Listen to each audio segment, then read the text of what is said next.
السلام علیکم۔ ابلیس کب اور کیسے مرے گا؟ احنف بن قیس رضی اللہ عنہ فرماتے ہیں کہ حضرت عمر رضی اللہ عنہ سے ملاقات کے لیے ایک مرتبہ مدینہ منورہ جانا ہوا۔ ایک مجمع میں حضرت کعب احبار رضی اللہ عنہ کو تقریر کرتی ہوئی دیکھا تو میں بھی بیٹھ گیا۔ وہ فرما رہی تھی کہ حضرت آدم علیہ السلام نے وفات کے وقت اللہ تعالیٰ سے عرض کیا، یا اللہ، میری موت سے میرا ازلی دشمن یعنی ابلیس بہت خوش ہوگا، اس کو تو قیامت تک زندہ رہنا ہے۔ جواب ملا، آدم، تم انتقال کے بعد جنت میں چلے جاؤ گے اور وہ ملعون قیامت تک دنیا ہی میں رہے گا۔ آخر میں اس کو موت آئے گی تاکہ ساری دنیا کے لوگوں کے برابر موت کی تکلیف اٹھائے۔ آدم علیہ السلام نے ملک الموت سے فرمایا، ابلیس کی موت کا منظر مجھے بھی کچھ بتاؤ۔ فرشتہ نے سنانا شروع کیا تو اتنا دردناک تھا کہ آدم علیہ السلام سن نہ سکے۔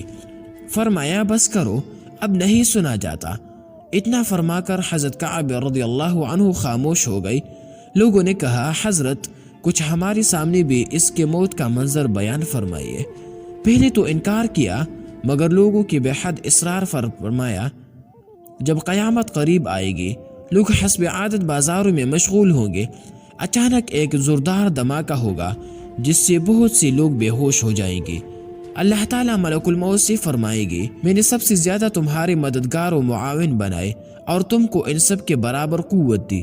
میرے غصہ اور غضب کا لباس پہن کر جاؤ اور ابلیس ملعون کی روح قبض کرو، اور اس کے ساتھ تمام انسانوں اور جنوں سے زیادہ سختی کرنا، اور مالک یعنی داروغ جہنم سے کہو کہ جہنم کے دروازے کھول دے۔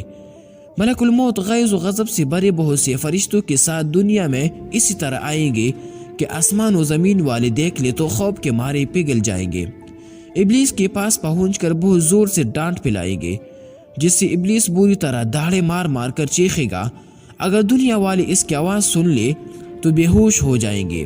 ملک الموت ابلیس سے کہیں گے، خبیث، تو نے بہت طویل عمر پائی اور بے شمار انسانوں کو گمراہ کیا جو تیرے ساتھ جہنم میں جائیں گے۔ آج ان سب کے برابر تجھے موت کا مزہ چکھاؤں گا۔ تیری مہلت اور ڈیل کا وقت ختم ہو چکا، اب تو موت سے بھاگ نہیں سکتا۔ ابلیس گھبرا کر مشرق کی جانب بھاگے گا تو کبھی مغرب کی جانب، لیکن ہر طرف اپنے سامنے ملک الموت کو پائے گا۔